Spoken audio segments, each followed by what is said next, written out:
Hi, John.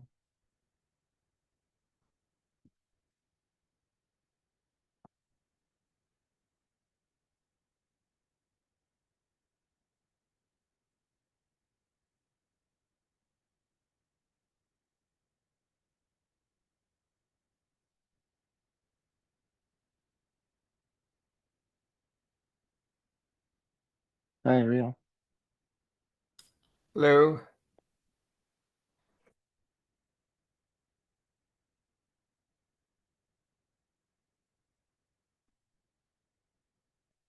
Gonna start here in just a few minutes when everybody joins up.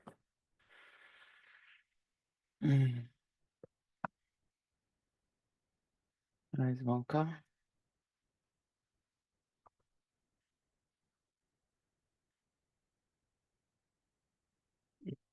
Hey there.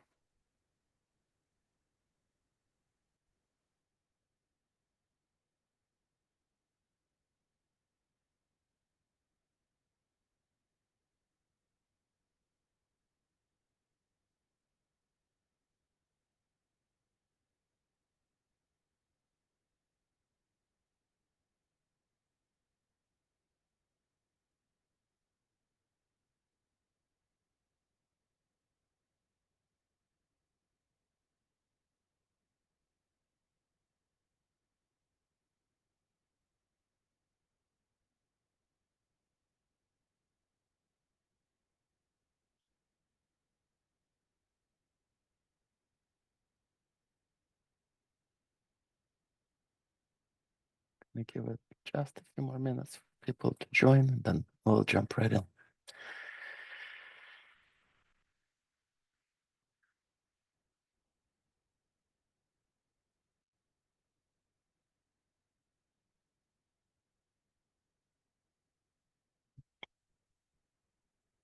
As always, I'm gonna put a few things in the chat.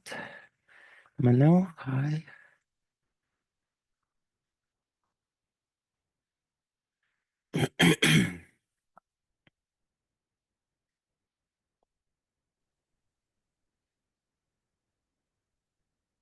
Hey, good morning.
Alrighty. I say let's get started. Um, and, First off, just a couple of quick updates. Our requirements are now in GitHub. I put that in an email.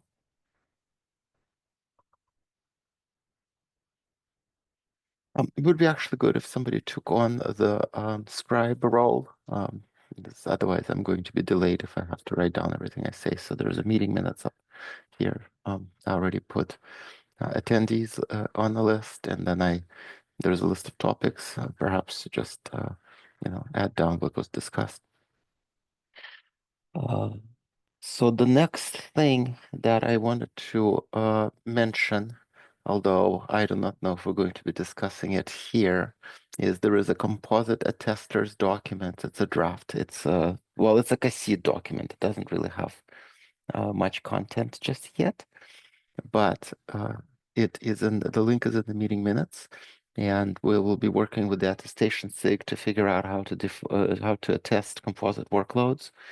I do not know if we necessarily want to present composite workloads at IETF Madrid. I think there will be plenty of topics there, but it's currently part of the informational draft, and that's one of the things that I wanted to talk today about. What sections should go and should not go into the informational draft. That's actually very important because the time is ticking very, very rapidly. We'll be approaching the deadline. It's about 5 weeks away, and you know, I'm taking an online class right now in storytelling, and one of the key things that they say is you cannot edit a blank page. So there is a concept of a vomit draft, like something, just put something on paper as much as you can, and then that something gives you an ability to edit. So anything that we put into the document right now does not need to be polished. It may not even end up being in the final version, but it gives us material that can be then rearranged and played with and discussed, etc. So I encourage contributions because it's probably too big a job to create anything resembling polished in 5 weeks by any one person. And again, time is ticking, so let's get going. All right. So I went through the latest pull request and I added a few comments. I just wanted to quickly go over them and get the room's sort of feelings. So the first one is so you get proposes that we start with a glossary, and then the question is, the terms that we use in here, do we redefine them and pull them from various sources like Whimsy architecture or from TWI requirements, or do we define them here or incorporate them by reference? Again, I do not know what IETF policy on that is, and I didn't look it up. So any knowledgeable inputs on this?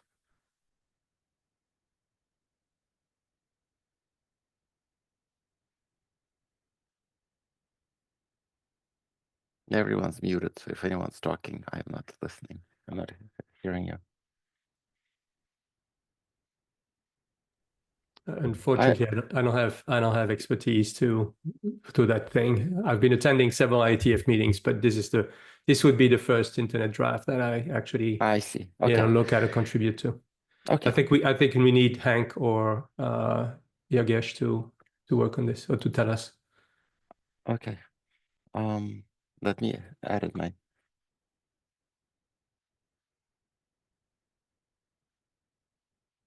Okay. How about let's put this in the meeting minutes for today, whoever the scribe is, that we need to decide on whether definitions will be referenced or included, and then let's just move on. Okay, separately, use cases. We, in the try requirements, let me switch over to this. It's a pretty extensive list, right? So there is requirements 1 through 9 are direct workload identity requirements, and then requirements 10 through 15, they relate specifically to attestation, and I don't know if it's a requirement, but maybe we can formulate them in a way that readers of the draft can comprehend that it's not just an identity provider present here, but there's also an attestation mechanism that's at play. Okay, so I think on that one, I vote that we explicitly list the requirements in here. I would say my vote is yes. So they don't have to guess. Like definitions, okay, we'll hear from. But I think we should be specifically listing the requirements that the informational draft will address. And we may even decide that we don't want to handle some of the requirements just yet, maybe not handle composite attestation to not make it like too heavy of a lift, again, 5 weeks. And we just need to be on IETF radar at this point with something sensible. Okay, so there are core requirements here, section here, which I think kind of, you know, there is like a scenario section and there is a requirement section. And I'm thinking perhaps we want to do scenarios and requirements combined. Again, I want to hear from the room on what would be better. Say that again. So should we have a scenario section separate from the requirement section? Because if you look at the way our requirements structured, But by scenario, you mean use cases? well, right. Okay, so use cases versus requirements. I think yes, we need to have use cases in there. Separately from requirements? I believe so. Yeah, because Okay. that from the internet drafts I've read, is something that they very much care about, and I think it will help the user or the reader to actually understand why we got to those requirements. Mm-hmm. Okay, that's entirely reasonable. I just want to point out that the way our document is called requirements, but it really lists scenarios, right? Well, it intermingles them. So requirement number one says that we need to be, um, uh, let's see. Well, I don't even know, like the fact that workloads can be VMs and enclaves and lambdas, etc. Is that a scenario or is it a requirement? Well, I mean, the requirement is to handle all these types of workloads. So, it would be nice. It would be nice to author these sections in a way that makes sense, and we can borrow liberally from this requirements document. But if the feeling is that we need to separate scenarios from requirements, then it would be a good section to write that is kind of orthogonal to the rest of the document. So it could have like an owner. So I see why you think the workloads and the requirements are kind of synonymous here. Sorry, the scenarios and requirements are synonymous here, just because the way it's structured. But Yeah, you should have a use cases section where you kind of explore. Like right now, you just basically say we have confidential virtual machines. You need to probably explore a little bit what does from a requirements perspective, what does this look like in a use case? Obviously you don't have to do all 6 use cases, but yeah, pick like the major ones, like an right. on-prem or a cloud service. What's the use case for this within cloud? Maybe a Right. little bit more details of, what technologies are you thinking of using this with, Yeah. and So, stuff like that. can we spend a few minutes and brainstorm what the requirements are going to be? So let me start. A workload that represents an application. So this is my canonical example I used with everyone. I basically say, I want to make sure that only my payroll application can access my payroll database. That's a scenario. Now, I did not say anything about my payroll application being a container or a VM or whatever that is. But I'm basically saying that there is a workload. The workload is, authorized for, to access some uh, relying parties and not others. And, that's something Whimsy already does. So then how is this scenario different? Well, the scenario here is different. And I'm just speaking like I'm just like giving you sort of my train of thought here, not a finally formed version, but that what's different here is that the credential of the workload is strongly bound to the workload, and what makes it trustworthy? The additional thing that makes it trustworthy is that there is a concept of provenance around it that we can use to determine, whether or to what extent we can trust it. And again, we don't have to go into much more detail here, but that would be the scenario where this differs from what Whimsy does. So I think the use case slash scenario should say that the operator of that JPM in this case, right, wants to run this workload for this application, that the scenario is that you want to be able to cryptographically verify the provenance of that workload. So that in itself is a use case. It's a use case for the operator of that workload. I don't know, how do you separate the cloud service provider from JPM, for instance? A service Oh, provider then? well, so the workload, the workload identifier will tell me, the workload identity will tell me what where it's hosted. No, Right? I understand. What is the word that you use because I know that is JP Morgan a service provider, and then you have Microsoft as a cloud service provider. What is the So term that you use for JPM? so we have on-premises data centers, and then we have cloud service providers. So we use AWS, we use Google, we use Azure. Yeah, but so Right? I understand, but what is the generic term that you would use for any organization that provides a service to an end user, for instance, whether it's Now we don't. on-prem? I do not know if we use such a term. Okay, so I can't, or I'm not, or I'm drawing a blank right now. Okay, Right? But we have, we have ways of deploying workloads into, all sorts understood. And of I'm trying to environments. find what is the term that is used for that, Yeah, because then, that's the use case that you want, right? You want to say, let's sure. call you a service provider. You provide a service, and then there's a cloud service provider. So JPM provides financial services. Yeah. And so the service provider wants to be able to verify the provenance of the workload in a strongly bound way. I think that's the scenario that you were describing. So yeah, okay. Well, who wants to verify provenance will differ. In some cases, it might be the relying party. In some cases, it might be an auditor. Right?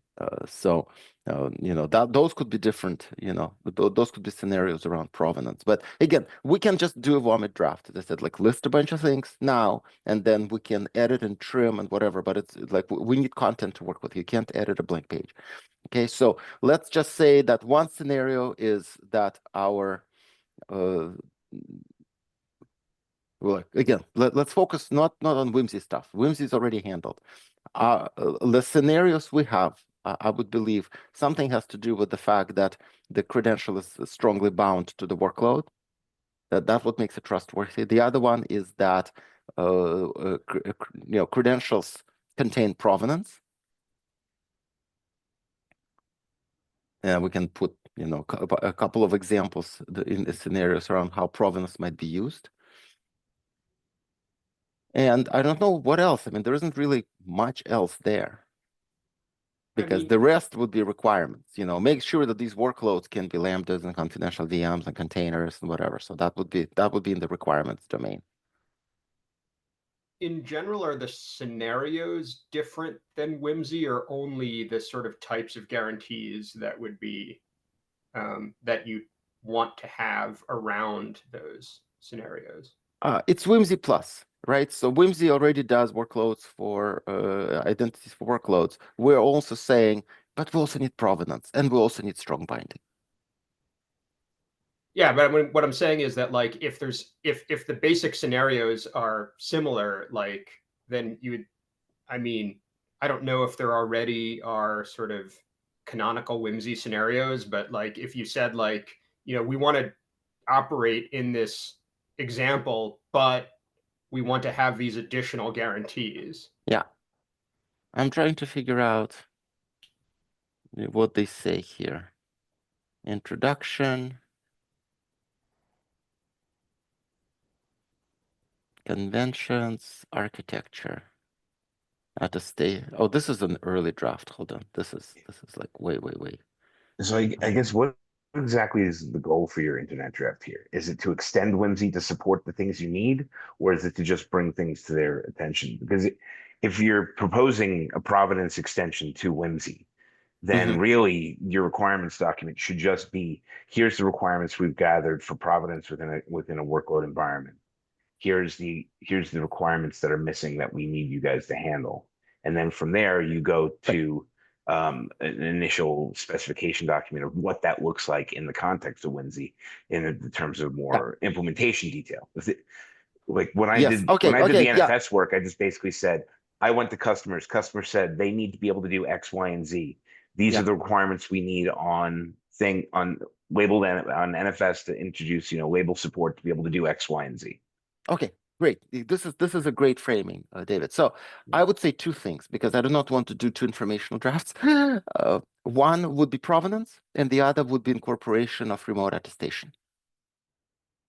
Those are the two key things. Well, I hate to break it to you. If you're working with the IETF, you're probably gonna end up writing 5 or 6 documents by the time you get even provenance done.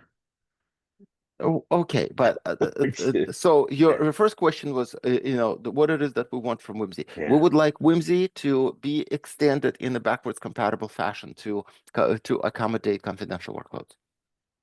Okay. All right, so that's the goal. But for that, we need these things. So we need strong binding, we need attestation, and we need provenance. 3 things. That's it. So Okay. we could basically put that as our scenarios, and then we can Yeah. put down a list of requirements. That's probably how we can So keep it tight. can you structure the list of requirements we have here in the context of those 3 things that you need instead of I believe instead of a so. general workload set of requirements? Or Well, do you think so each and every one of these requirements is necessary for every one of the 3 features you just asked so for? so our scenarios are just listed. So let's say those are the 3. Mhm. And again, you can come back and edit. The requirements would be that, okay, so these are the candidate requirements. They're all out of this list. This one is the portability requirement. This is the flexibility of where it's hosted. This is the flexibility or around what is what shape the workload takes. Mhm. Right? And again, these are not like, portability is, I don't know, is that a separate requirement specific to us? This is more like telling Whimsy, we're not trying to break from you, we're trying to work with you. This Mhm. one is no different from Whimsy. Of course, they want to do workloads and all of this. This is not a different for that audience. Now, the fact that they can be all of these things, this will impact implementation more than anything. Mhm. Right? Let's go down. Standalone and composite. I'm willing to postpone this to a separate information draft later. How do you issue credentials to composite workloads? Probably not a good thing to include just yet because Yeah, that's probably its own document, honestly. right, because and we still need to work it out, and we're just starting on that. Multiple distinct credentials, not different from Whimsy. I also believe they have that same idea. We might want to call it out just to make sure if they object. But I think in the reference architecture, there is no requirement. There is, one-to-one workload to credential mapping, and I that would be a bad idea anyway. Short and long-lived, that's implementation detail that is important. Probably more important to us than it is to Whimsy, because Whimsy, like, spiffy, it's whatever your node tester API, workload API gives you. But for us, it's perhaps a very different code path because attestation is involved. So again, that might be, that may be a great requirement for us to handle, but maybe in our reference architecture, maybe Whimsy doesn't care, right? So again, I'm in favor of scoping it very, very tightly, rather than inviting, more criticism and commentary, especially in areas that, is not Whimsy's wheelhouse. So again, it could go either way on that. Governable, probably not a Whimsy thing. We need to handle it in our own wheelhouse, I believe, governability. Yeah. So just a little bit of feedback. If I were to write and structure an internet draft nowadays for features, I would this is a very generic requirements list. I would break it down by the individual high level requirements that I believe we need. So what I hear from you is you're saying Whimsy has a set of requirements and implementation. However, there are certain requirements that are missing. One of those is provenance of the token. That's a Yeah. requirement for confidential computer systems. So I would Yes. have a high level requirement of provenance for the token, and I would take your list of requirements here, and I would take everything in this list of requirements that's essential for the provenance of the token, and describe it as the requirements for token provenance section. And then I would have another high level requirement for attestation of the token. And then I'd take everything here that that's important for attestation of the token, and then I'd write the attestation requirements section with those sub requirements added to it. And the last one I think is what you said was so you get provenance, you had attestation, and Strong binding. strong binding. So basically channel binding or cryptographic binding, something like that. Mhm. And that's another high level requirement. You know, we need channel binding of the token in actual workload. And then, you know, what requirements you have here are specific exactly to that. And because that structures it in, these are our high level requirements that we feel are lacking from Whimsy. Here are the sub requirements for each single one that are potentially even actionable as individual items for you to handle to get that high level requirement met. Right. Would you be willing to throw together a draft of that, or would you like someone else to do that? If I had time, I absolutely would, but I unfortunately have some product deadlines I have to meet soon. So. Okay, well, fair enough. So, but that would be the structure that I think we like capital letters must have by next week if we're going to stay on schedule. So, you know, maybe I can do it, or if somebody else wants to volunteer, please do. But we need to put that down and write everything else around that. So is Markdown the format of choice for internet drafts now? well, Is this just what we have? yeah, we're doing it in this Markdown because apparently there are some macros that will spit out an internet draft when you're done. Okay. And Yeah, you last get time I did it, it was like XML to RFC was the tool. That's how oh long ago I wrote one of these. But yeah, I'm just following whatever you get started because he's done these before. So okay, fair enough. So let's see what else is on our. So we will have to have the requirements and scenario section down by next week. Let's see what else I wanted to discuss. We talked about sections. So other than scenarios and requirements, I mean, of course, there's going to be security considerations. I'm just trying to figure out what else we should be covering in that draft. Should we then have a section explaining? So what I'm using here as my guide is there is the service to service protocol. Like it's a part of Whimsy documents that basically say, this is how you use your workload identity token to authenticate your workload to other workloads, right? We could have a section like this. This is how you achieve strong binding. This is what you do with provenance. And this is how you incorporate attestation. And if you do those three, you have a pretty rich document. Any thoughts on that?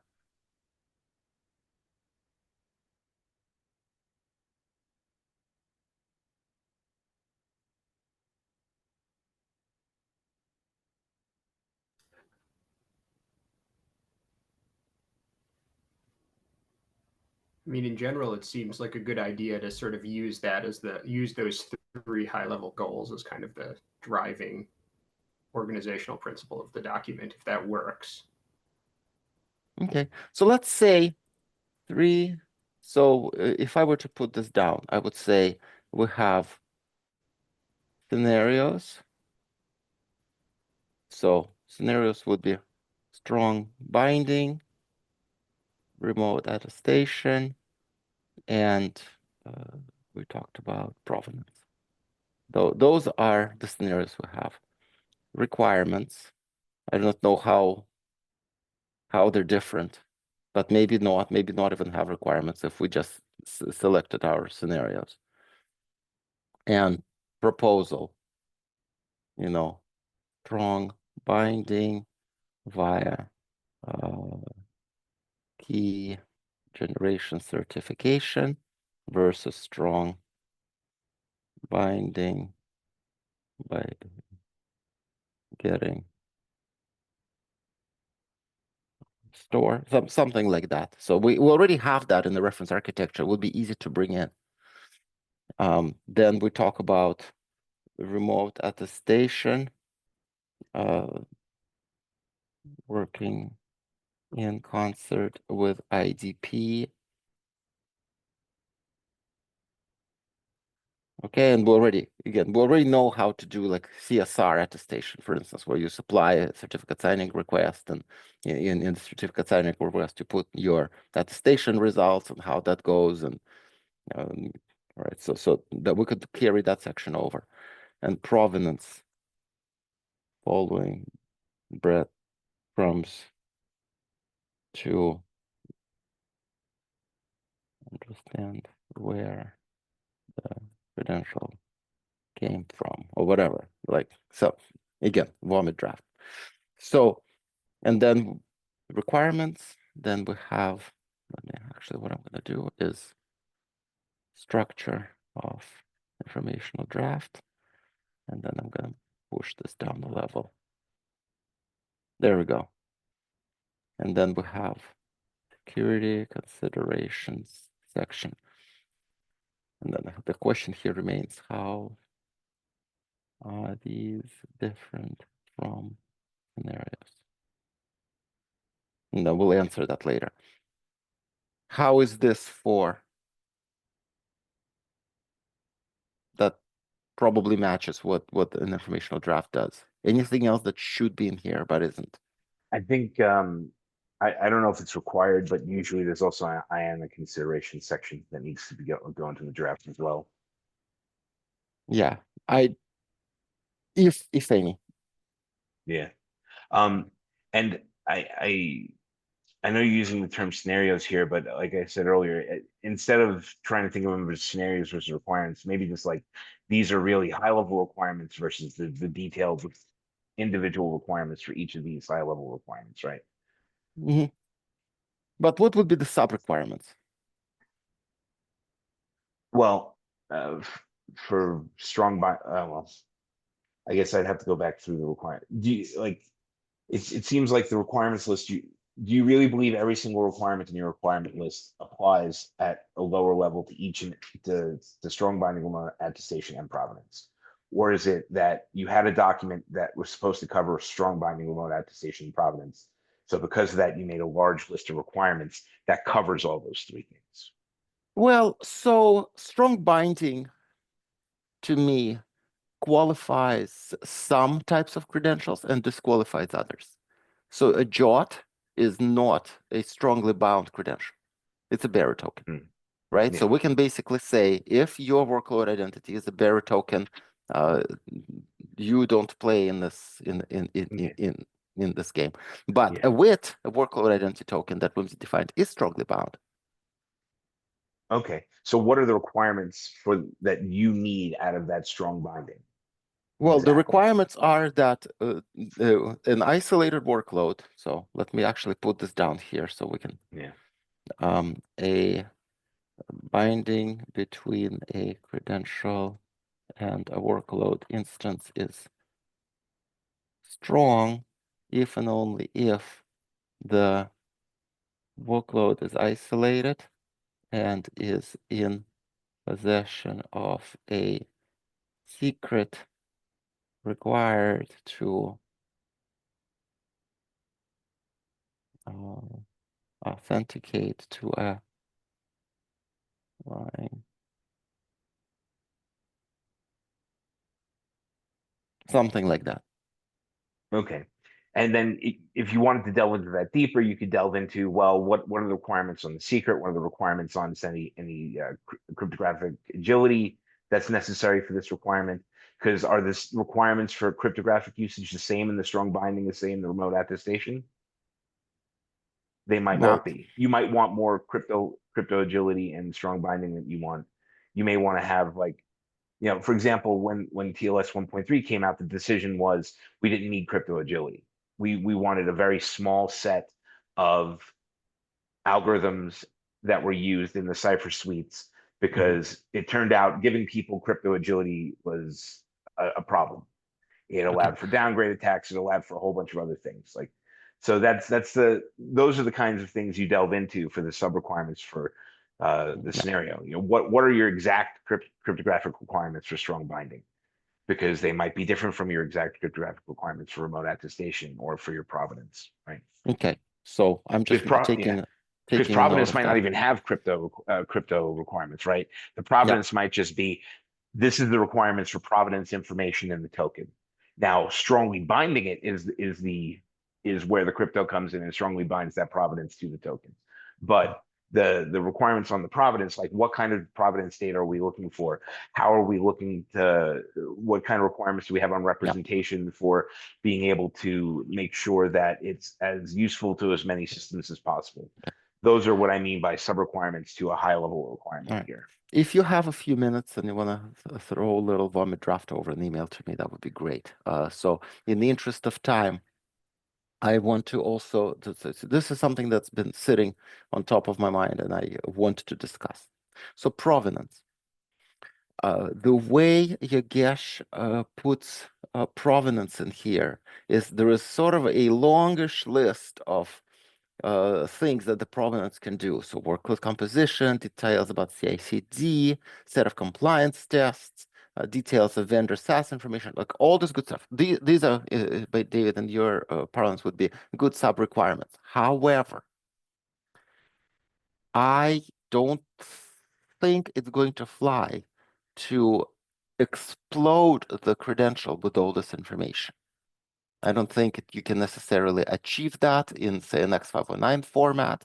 And I do not know if there is a backwards compatible way of doing it with JSON tokens.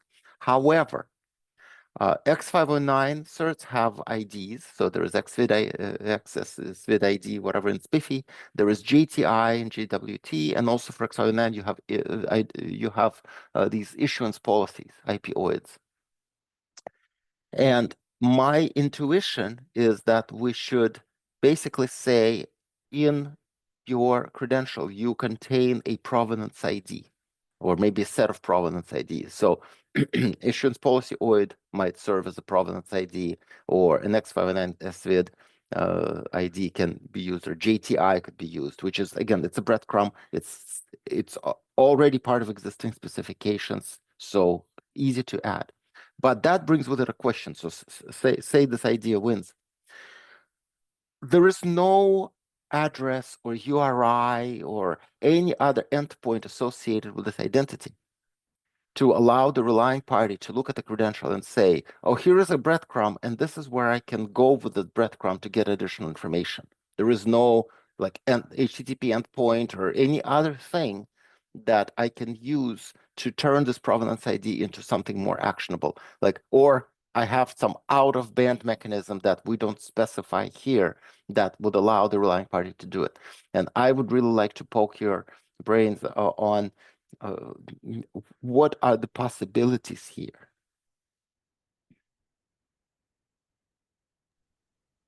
Yeah, so we actually have a strong perspective on that, Mark, as you kind of know, and I think it goes back to this concept of enabling a workload to do something on behalf of another workload. Yeah. So and in our perspective, in our architecture, it's the verifier or the verifying chain that basically, because the verifier, a parent, what we call trustees, verifies a child. The parent is the natural point where another child can go and look up information about the verification event. So the child attests itself to the parent. The parent has some sort of a registry, and that registry is secure by a secret that it itself got from its parent verifier. And so you can chain things with that concept of enabling a workload to do work on behalf of another workload or another entity in our world, which is people, organizations, whatever that lives outside of the infrastructure. So that construct is how we believe you get to a model where indeed you know where you need to go and look for the information, the supplemental with just one identifier like you had here, right? Which is to say, hey, go and look up to my verifier, and my verifier, essentially, as you said, also intuited, it is the identity, server and the authentication server of the child, of the workload. So it is the natural point where that aggregation, that composability needs to happen. Right. So I like it. I think it has legs. I also want to say that we need to basically build this so that all architectures, not just your architecture, can play. Now, what that may mean is we have basically several distinct possibilities for implementers. So here is one. It's completely naive. There's one that you just described. And perhaps, if you want to throw together a paragraph, we can basically say, here is a possibility of how you deal with provenance. Right? We could say that in generic enough terms that, you know, your architecture can follow it and anyone else who wants to follow the same idea can follow it. Here's another one that's like dead simple. We give you an idea, you're on your own. Okay, I do not know how good this idea is, but it might work. And that means that my relying party internally has a mapping that is obtains out of band.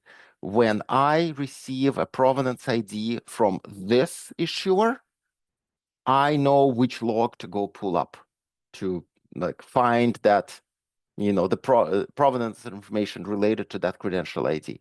And we say nothing else about it. Now, it may be a terrible idea, maybe an okay idea, but it's certainly something that anyone can implement. So I hear you, and you know, honestly, I've been at the IETF now for several meetings, and I've been trying to find a way to bring confidential computing, not just at Whimsy, but by the way, there's the SPICE working group also that's working about, you know, people credentials or things credentials. But the challenge indeed is that we have a capability that just enables something that was just not possible before. And the strength of the binding, precisely, right, of the evidence with the workload or what we call an agent is orders of magnitude better than anything else. So the minute you say, great, here is a way to do it and leverage the verifier to propagate information to other children, for instance, in a secure verified way, assuming the verifier itself is running in the T. Saying you can now deviate from that immediately just degrades the security that you had from, you know, the strong binding of the evidence with the workload. So yes, you know, you can say, hey, you can have a separate log that you acquired out of band, but really, why did you go to all that trouble? Why not just say, well, you don't really need strong binding in the first place because you weaken the binding later anyway. And that's kind of the challenge that I've seen from people at the IETF saying, you need to choose the lowest common denominator. And the problem is that we have something that drastically changes the whole equation. And so anyway, so that's my feedback and perspective from the whole thing here. Yeah. So Manu, to your point. Oh, sorry. No, and this being said, I recognize the need to open it up and just say they are variations, but we should stress the point that the whole exercise here is to raise the bar, right? So if we raise the bar and then say, hey, but you can do anything else after that, and you can weaken the bar that we just raised.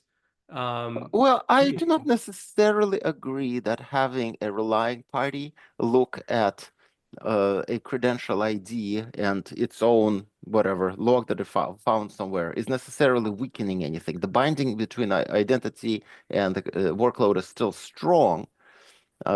It's, you know, like in the banking scenario. At the end of the day, all of this is to make a decision, right? The relying party needs to make a decision whether or not to grant access to information, resource, whatever.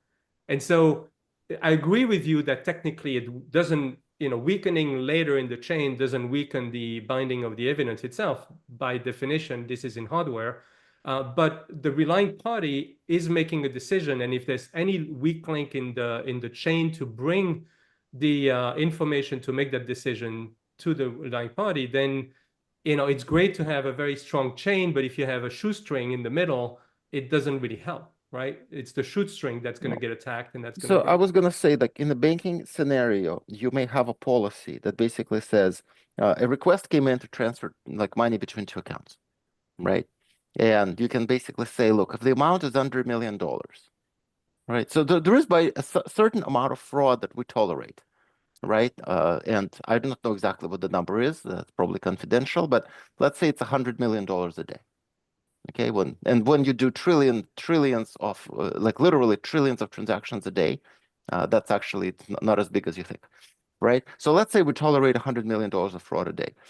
We can basically say, look, where our policy is, if a request comes in and the amount of question is over $1 million, then the relying party is actually going to go through the extra trouble of pulling up the log for the, you know, the provenance of the credential. Did it really come from Or did it just come from an unsecure PC somewhere in Singapore? Right? And normally we would just let it, oh, $500,000, who cares? Like, go transfer, go party. But if it's more than a certain threshold, we could say, well, yeah, that needs to come from a secure workstation, whatnot. And in that case, is it perhaps perfect? What's like, it's a bit of a shoestring, but it may be sufficient. And I basically, I want to make sure that the mechanisms we devise give the people the flexibility to make their own business decisions. Understood. And the alternative is you over-constrain it so much that it's just, it can only be done. And then we need to build a separate system for $100 million transactions, whatever, right? So Ariel, Mateusz, please go ahead. I was just gonna ask a question about, like, I guess one move you could make when writing requirements is you could, define the notion of a provenance oracle or something like that, whatever you want to call it, and then say, like, it could be the same as the verifier, but it could also be different. And, if there are specific requirements that we want to, sub-requirements that we want to attach to this hypothetical notion, we could be explicit about it. Like if we had security requirements that we wanted around it. But I'm pulling up our charter to look at how we define provenance. Here you go. Workload provenance is a linkage between a workload credential and a trusted entity responsible for the creation and attestation of the corresponding workload. Again, we can change the definition, but that's what we define it so far. Would you change that? My point is not necessarily to define what provenance is, but if we want this idea of like something that allows you to follow the breadcrumb, like we could define the entity that can be queried to follow the breadcrumb, essentially. I believe such an entity should exist. I just don't know how to communicate this in the credential in a standards compatible way. Well, I mean, what I was imagining is that suppose there were such an ID in the credential, then you could define an entity that, given an ID, would in turn give you back some of this information that we've listed here. Yes, right. You are correct there. We need to define such an entity. Mateusz, I'm going to be with you in just a sec. My point is, I do not know if I can point at that entity in the credential itself in a standards compatible fashion. Yeah, I mean that's something we can figure out. But like what I'm saying is that like we don't need to necessarily, like if the concern is that we don't want to assert that this entity is necessarily going to be the verifier, we can define the entity separately and then just say like optionally it can be the same as the verifier. So let's go by a real world example. I have a passport and it lists a bunch of things about me. And it has this thing called the passport number. And this passport number probably means nothing to anybody else, except I put it in somewhere. And all I say to my airline is I'm a US citizen, so I have a US passport, and my passport number is this. Which means that there is probably a thing out of band that the airline can do to go check with some government entity. Like the URL of that entity is not in my passport. Like I can't read it off my passport. But they can probably put in a query saying somebody with this passport number is attempting to fly, tell me more. Now that perhaps be the model we could follow here. Mateusz, let's hear you out here. Sure. And by the way, I do agree with, hopefully I'm unmuted now. Can you hear me? I can hear you just fine. Yeah. Yeah, sorry, my headset is acting out.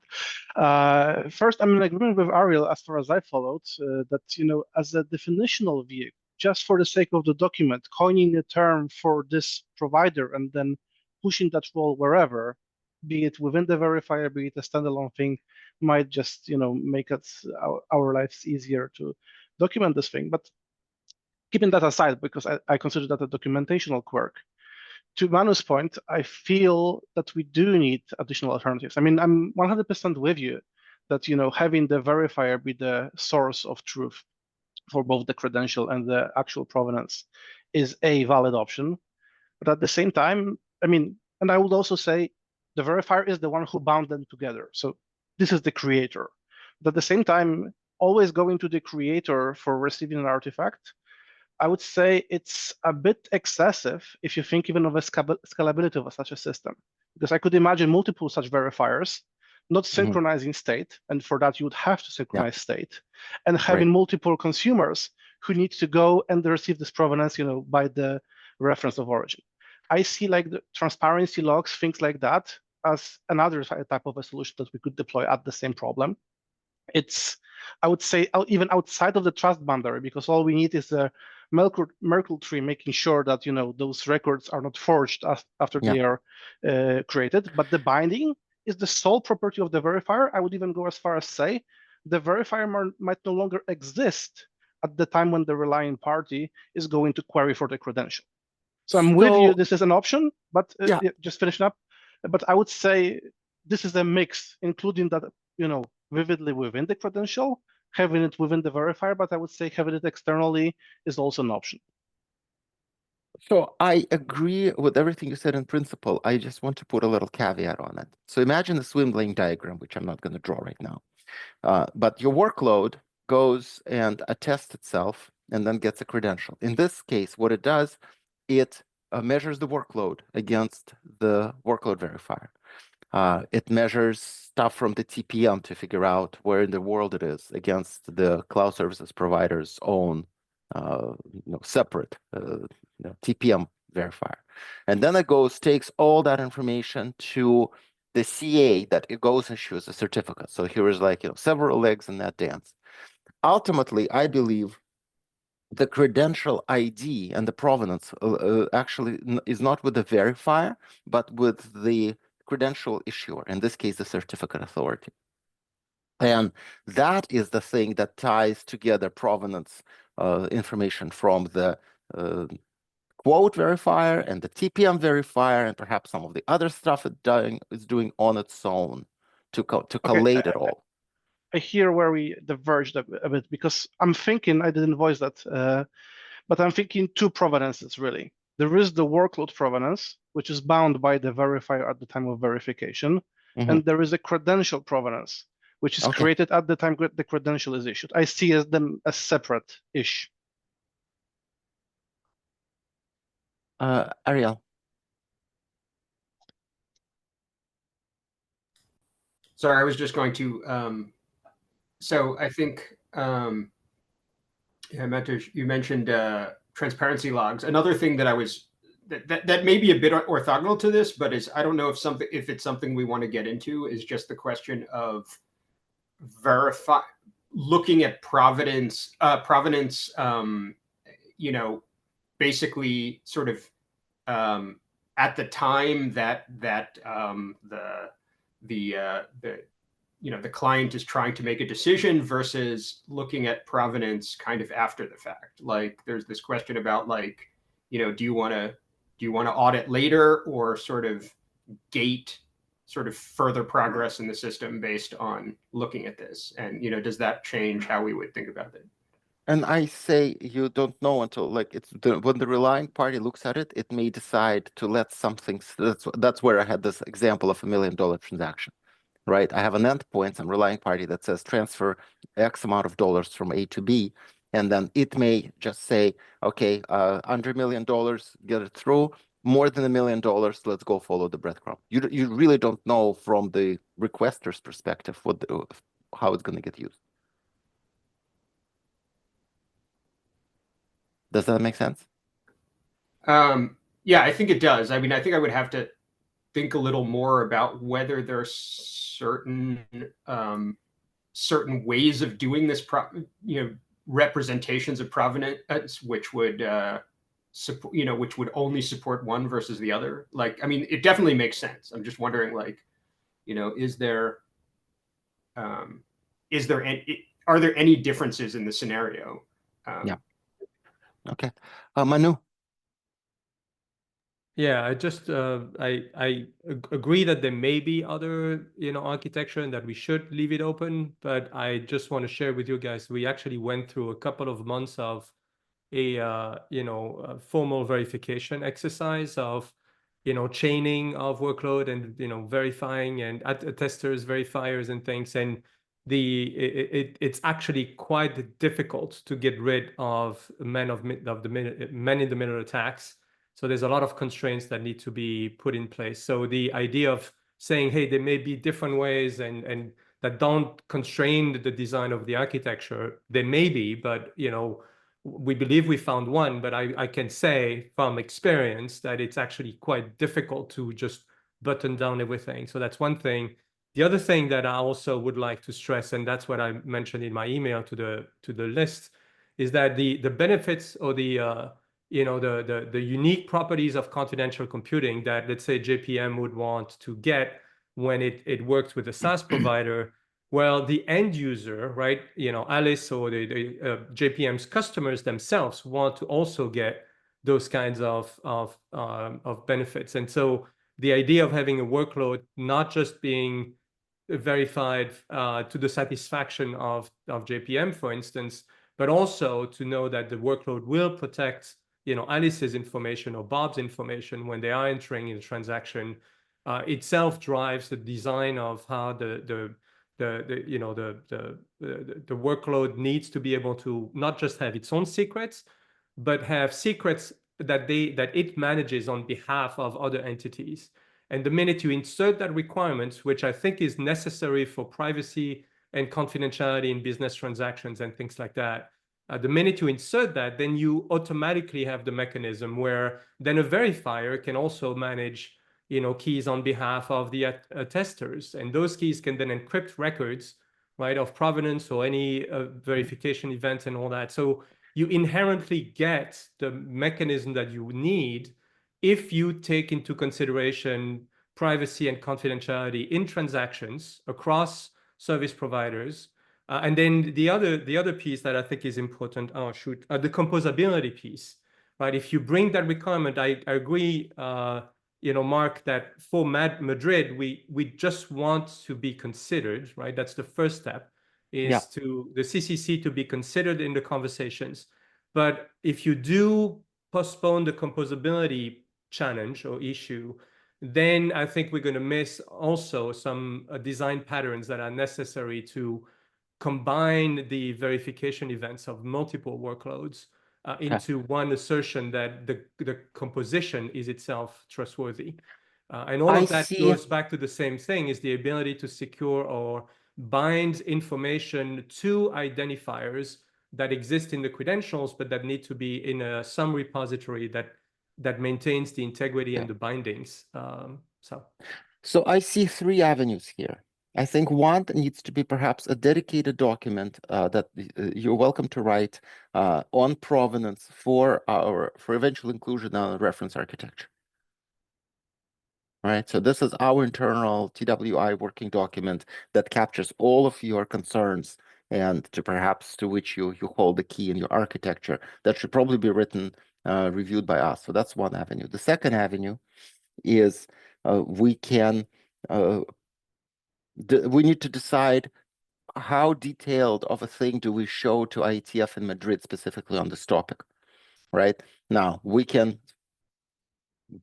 should decide, how much detail will go into there.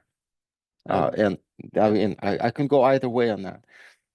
Right. And then the third one is basically, do we make this part of the reference architecture? Do we make it an addendum? Just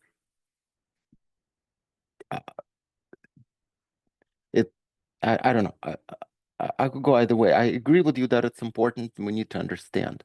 Right. My gut feeling, and again, I'm not trying to be forceful here. I've been attending those IETF meetings precisely because I'm trying to find words and ways to guide the conversation. And I'm in these meetings, right, not to be disruptive or forceful, but to also try to find a way to not miss those use cases where the end users' confidentiality, privacy are taken into consideration.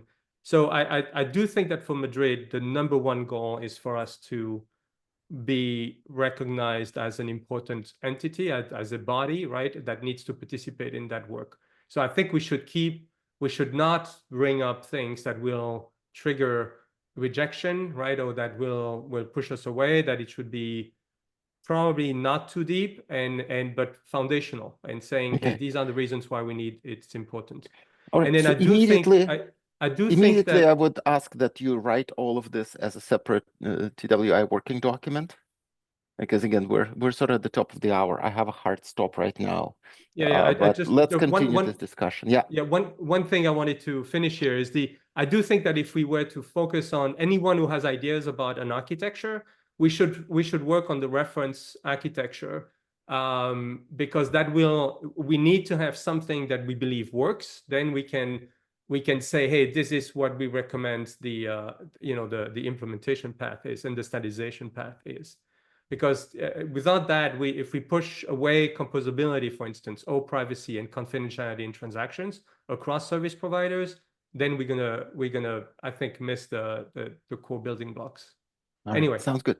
Thank you all. I have to drop right now, but I will see you in a week. Great notes today. Hopefully by this time next week, we're going to have a better fleshed out draft to look at. thank you, Mark, again for leading All right. this. Yeah, Thanks. thank you. Thank you, everyone. Take care. Thanks, bye.